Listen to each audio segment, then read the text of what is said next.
समुद्र की विशाल लहरों के बीच 150 से ज़्यादा कार्गो जहाज एक लाइन में खड़े हैं, जैसे कि वे पनामा नहर के दरवाजे खुलने का इंतज़ार कर रहे हैं।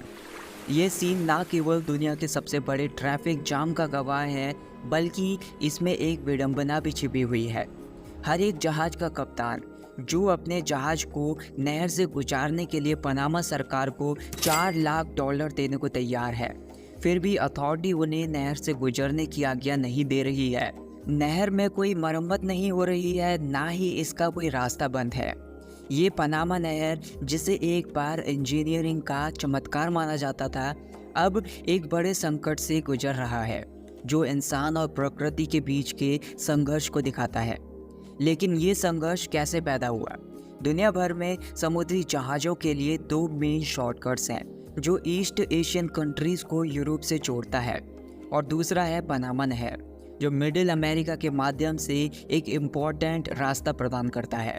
क्या आपने कभी सोचा है कि विशाल समुद्री जहाज इतनी जल्दी और कुशलता से दुनिया भर में कैसे यात्रा करते हैं? इसका रहस्य है शॉर्टकट्स का दिमाग लगाकर यूज़ करना।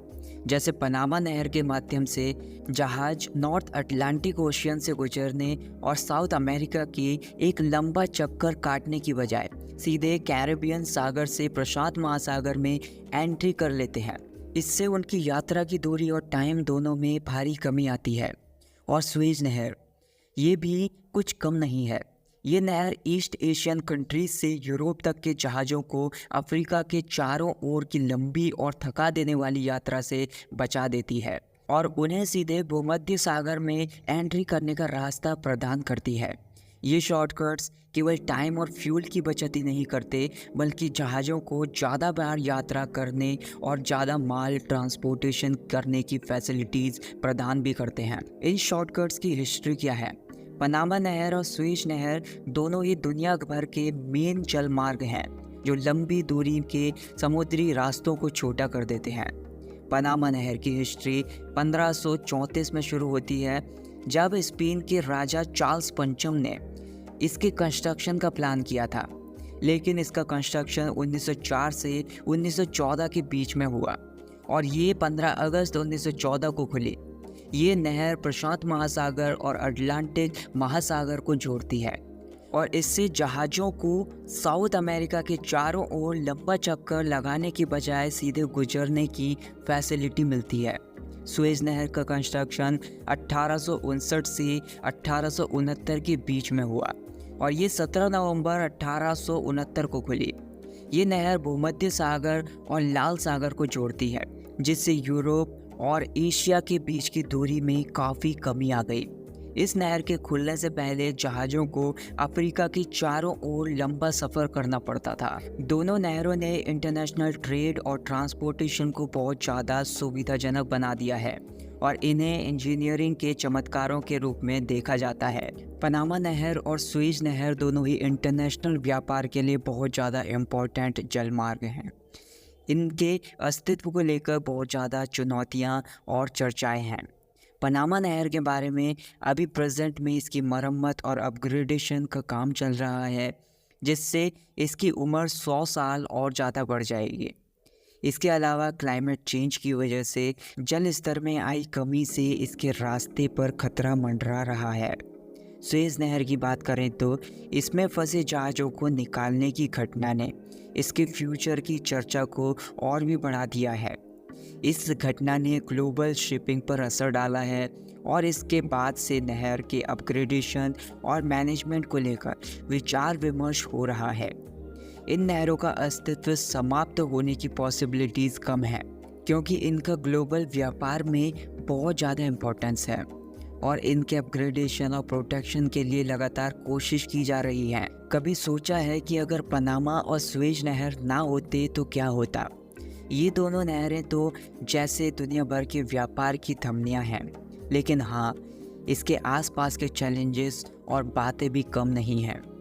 पनामा नहर तो जैसे एक नए जीवन की ओर बढ़ रही है।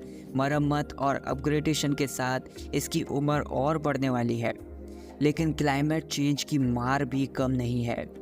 जल स्तर में कमी से इसके फ्यूचर पर भी सवाल उठ रहे हैं और सुएज नहर एक जहाज के फंसने से पूरी दुनिया की नज़रें उस पर टिक गईं।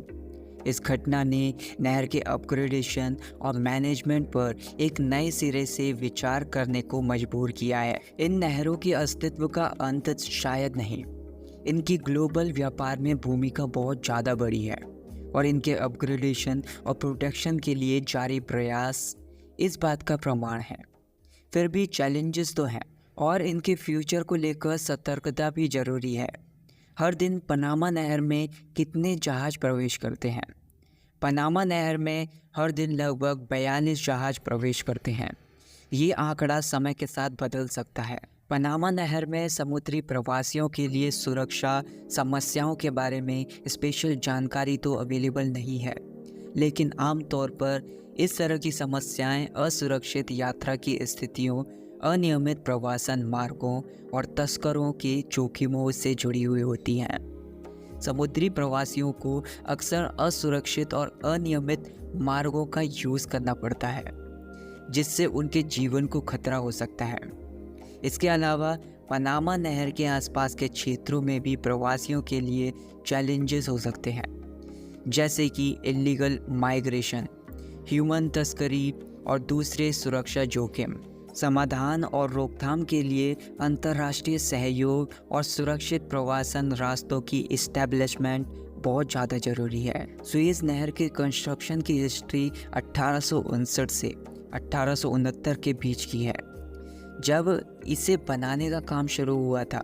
फर्डिनेंड डी लेसेप्स ने 1858 में सुएज़ नहर कंपनी को बिल्ड किया, जिसका उद्देश्य नहर की कंस्ट्रक्शन को पॉसिबल बनाना था। नहर का कंस्ट्रक्शन तुर्क साम्राज्य की एजिस में हुआ और इसे ऑफिशियली 17 नवंबर 1869 को खोला गया। इस दौरान नहर के कंस्ट्रक्शन में कई चैलेंजेस आए, जैसे कि वर्कर्स की situation, technical and financial problems. नहर की कंस्ट्रक्शन में लगभग 10 साल लगे और इसके खुलने के बाद यूरोप और एशिया के बीच की दूरी में लगभग 6000 मील की कमी आई, जिससे व्यापार और यातायात की बहुत बड़ी सुविधा हुई। इस नहर के खुलने से पहले जहाज को अफ्रीका के चारों ओर लंबी यात्रा करनी पड़ती थी, जिससे समय और फ्यूल की बचत हुई। सुएज़ नहर का कंस्ट्रक्शन और उसके बाद के सालों में इसके मैनेजमेंट में आए चेंजेस ने इसे ग्लोबल व्यापार के लिए एक इम्पॉर्टेंट जलमार्ग बना दिया। इसके कंस्ट्रक्शन और यूटिलिटी ने न केवल व्यापारिक रास्तों को प्रभावित किया, बल्कि इंटरनेशनल राजनीति में भी इसकी एक अहम भूमिका रही है। समुद्री प्रलोभन या समुद्री डकैती ग्लोबल समुद्री व्यापार के लिए एक बड़ा चैलेंज है।